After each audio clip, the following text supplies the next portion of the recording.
Hi, thanks for joining me for Bible study. We're looking in the letter to the Philippians, and we're finishing up chapter 1 today. So, chapter 1, verse 27. Only let your conduct be worthy of the gospel of Christ, so that whether I come and see you or am absent, I may hear of your affairs, that you stand fast in one spirit, with one mind, striving together for the faith of the gospel, and not in any way terrified by your adversaries, which is to them a proof of perdition, but to you of salvation, and that from God. For to you it has been granted on behalf of Christ, not only to believe in him, but also to suffer for his sake, having the same conflict which you saw in me, and now here is in me. And so he starts off with this train of thought. He says, only. Now, he's not saying it's not a big deal. It's a minor thing to do. But he's saying only. This is the main thing. This is the only thing you should be doing, kind of thing. And it's what? Let your conduct be worthy of the gospel of Christ. And that thought, that word conduct, it's connected to the idea of citizenship. And so your citizenship is in the kingdom of God. Now, there's a lot of talk about citizenship right now in our country and how we get that. But you get the picture where there is a certain culture and pride that comes with having citizenship in a certain country. And every country has their own point of pride in that. And ours would be, that fierce independence and doing things our own way. Well, this is not that kingdom he's talking about. More important kingdom, the one that lasts forever, as foretold in Daniel chapter 7 and 2. It is, let your conduct be worthy. It is, be worthy of that. Your conduct be worthy of citizenship in the kingdom of God. Now, he's going to tell us what that culture, what that lifestyle should look like. But there's something to be said here just in this thought, that just as an American can be picked out amongst the nations of the world, someone who is a member, a citizen of the kingdom of heaven, they should be picked out pretty easily amongst the other kingdoms of the world. We don't have to flash our passport. They should see it in our lives, that we are worthy of the gospel of Christ. Not worthy of having been saved. That's a gift of God. But that when they see us, it's like, that person's a Christian. You can tell by the way they act. You can tell by the way they live. Let your conduct be worthy of that. Of the gospel, the good news of Jesus Christ. That Jesus Christ came to save sinners and to transform them into saints. And that's part of what's going on here in that next phrase, so that whether I come and see you or I'm absent, I still hear good things about what you're doing. That's called integrity, right? That we're kind of the same, whether we're at work or we're at church or we're at home or among our buddies. We have a consistency of character. Because the reality is, whether anyone else is looking or not, or the pastor is looking or not, God is.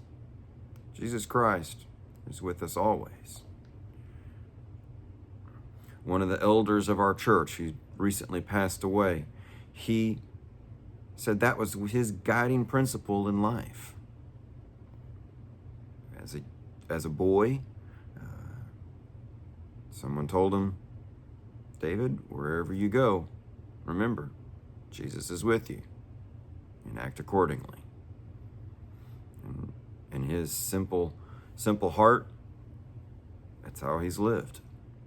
He did what he would want Jesus to see him doing. Integrity. So he says here, this is one of the things that I want you to do if you're going to walk worthy of this kingdom. And he's building up towards chapter 2, verses 5 through 11, where he gives us, this is why this is the way kingdom citizens act. It's because this is the way the king is.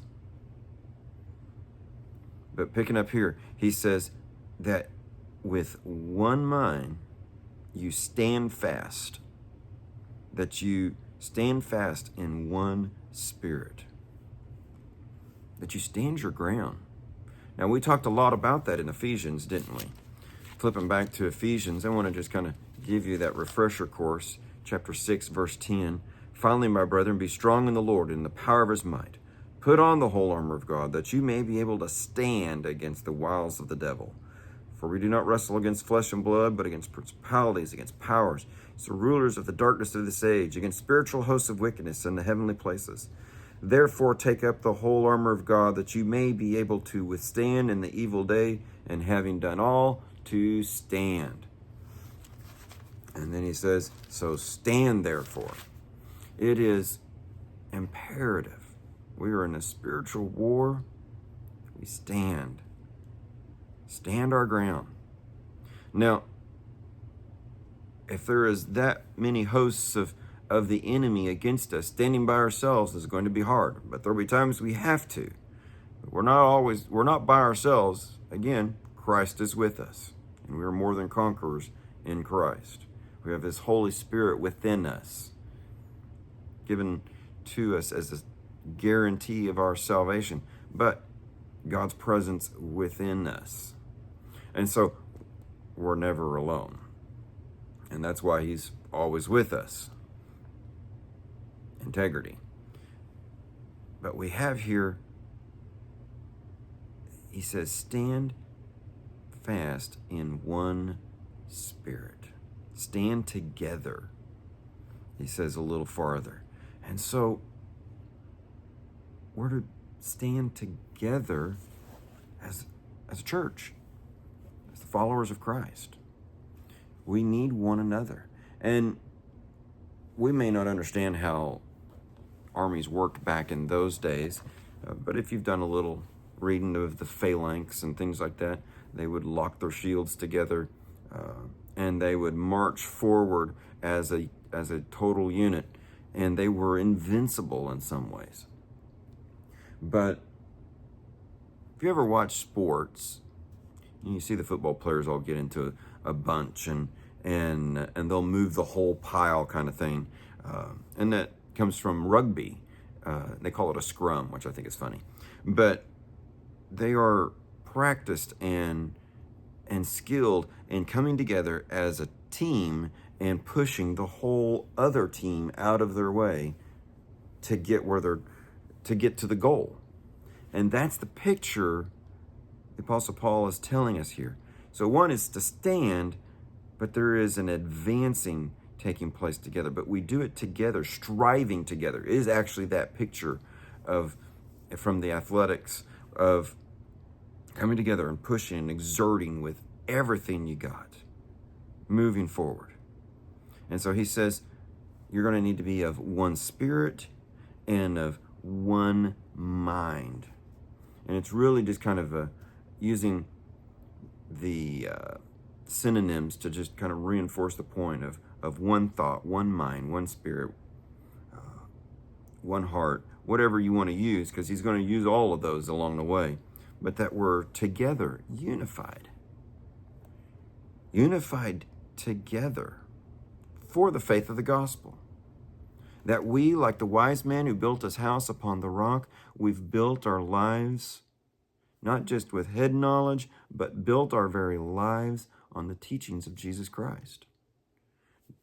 Not on a church doctrine, not on what the preacher says, but on the Word of God itself. Church doctrine and what the preacher says should be coming from the Word of God, right? But that these should be anchored in the Word of God, so that we stand our ground on that. there's a lot of people out there sowing confusion and doubts. But come back to, this is what God has said. Thus saith the Lord. And while today it may look like it doesn't matter, in eternity, it decidedly matters what God has said. And so we need to have a unity of goal and purpose and way of doing things. Because Jesus had his own unique way of doing things, and it wasn't the way the world did things.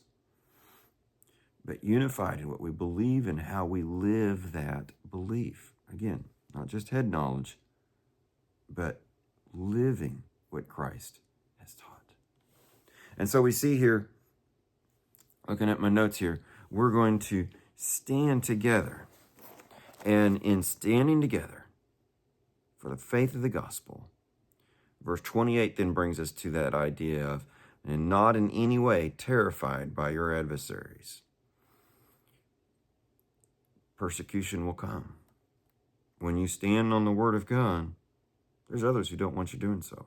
It's an unpopular belief. Even today, there's people who don't like what the Bible teaches. They'd rather do it their own way. And so he says to you, don't be afraid when the enemies gather up.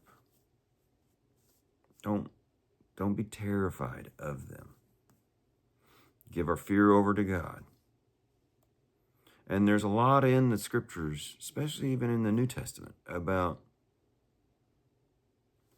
keeping our focus on Christ. Remember, he said, don't be afraid of those who can only kill the body. Be afraid of him who, after the body is killed, can cast into hell. That's who you need to be afraid of. And so there is an element of the fear of the Lord is the beginning of wisdom.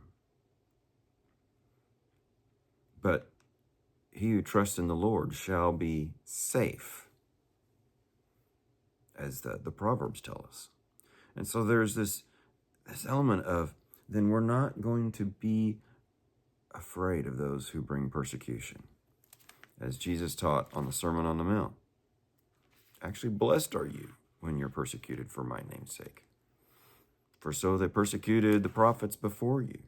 Great is your reward in heaven. And that kind of confidence, even when one is being rejected and people are pushing against that, against you, it feels like, that lack of terror, because we follow Christ and have a confidence in him, it's going to make us vulnerable in the eyes of the world. They're like, look at those fools. They don't even know that they're about to get crushed, not knowing that our crushing brings forth an aroma to Christ, and that whatever happens to us, our eternal reward is secure. And that's that second part. The lack of terror also reveals our confident salvation from God. But to you of salvation, and that from God. But going back to that thought of, which is to them a proof of perdition. To them it looks like your destruction to be not afraid. But from God's perspective, to them, your lack of terror is their destruction. Because it reveals the righteous judgment of God, which is to come. There's coming a day, and all the things are going to be different. And we want to be with Christ. But I want to read you something here from 2 Thessalonians before we move forward on that thought. And it's kind of a long reading. 2 Thessalonians chapter 1. He says, I want you to be counted worthy of the kingdom of God, for which you also suffer. That's verse 5. Since it is a righteous thing with God to repay with tribulation those who trouble you, and to give you who are troubled rest with us when the Lord Jesus is revealed from heaven with his mighty angels in flaming fire, taking vengeance on those who do not know God and on those who do not obey the gospel of our Lord Jesus Christ. That's the day that I refer to, and the Apostle Paul refers to. And I'd kind of encourage you to read that whole letter, 2 Thessalonians, because it really deals with that picture of persecution. And one of the perseverance of the saints is knowing judgment is coming. And to falter today does not reveal the confidence we have in tomorrow, in that day, in Jesus Christ. Because as verse 29 tells us here, it has been granted on behalf of Christ. It has been, that word in the Greek is related to the word for grace. You've been favored with, not only to believe in Christ, that's a gift of God, just as Ephesians 2 told us, but also it is a gift to suffer for his name's sake. Remember in Acts chapter 4 and 5, the apostles rejoiced. The Jerusalem church, not just the apostles, rejoiced. They were counted worthy to suffer for the name of Christ.